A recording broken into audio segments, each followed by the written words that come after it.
তোমাদেরকে সেই সমস্ত বুদ্ধিমানদের মুখোশ করে দেওয়ার জন্য সাহস দরকার, ঔদ্ধত্য দরকার। এবং সেই কারণে প্রতি মুহূর্তে তোমাদের যে কোনো প্রশ্ন মনের মধ্যে আসবে, সেই প্রশ্নগুলিকে লিখে রাখবা।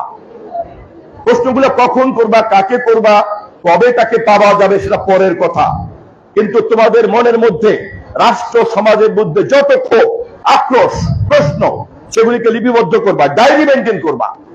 এবং তোমাদের এই প্রশ্নগুলি সময় সুযোগ পেলেই আমার মতো রাজনৈতিক নেতা কর্মী অথবা আরো বড় যাকে যাকে পাবা তাকে বিব্রত করে ফেলবা। লম্বা লম্বা কথা বলি আমরা, যারা বক্তৃতা করি, এমপিগিরি করি, মন্ত্রীগিরি করি, প্রেস ক্লাবের সাংবাদিক সাহেব এখানে উপস্থিত, প্রেস ক্লাবের আহ্বায়ক সাহেব উপস্থিত, সাংবাদিক পরিচয় দেয়, অমুক পত্রিকা তমুক পত্রিকার পরিচয় দেয়, অমুক দলের পরিচয় দেয়, তমুক দলের কর্মীর পরিচয় দেয়, ভাষা জ্ঞান নাই, অসভ্যের মতো কথা বলে, এমন সমস্ত ব্যক্তিদেরকে পেলেই চ্যালেঞ্জ করবা। আপনি কিসের নেতা, আপনি কিসের সাংবাদিক, আপনি কোন দলের কথা বলেন?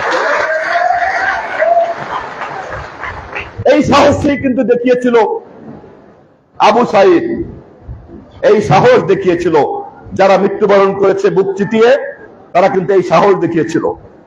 এই সাহস দেখাতে গিয়ে যদি তারা মৃত্যুবরণ করতে পারে, তাহলে তোমরা কি জীবিত অবস্থায় আমার মতো রাজনৈতিক নেতাকে এই প্রশ্ন করার উদ্যত দেখাতে পারবে না?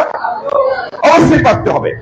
এবং আমি তোমাদেরকে কথা দিচ্ছি, তোমাদেরকে উত্তর আমি দিতে পারি আর না পারি, তোমরা যদি প্রশ্ন করতে পারো, আমি যদি এমপি হই, তাহলে প্রতিনিয়ত গৌরনদী আগুন ঝরার সমস্ত তরুণ প্রজন্মের সমস্ত সাহসী প্রশ্নকে আমি সামনে আনবো, সমাজের সামনে, এলাকার সামনে, মানুষের সামনে, প্রশাসনের সামনে।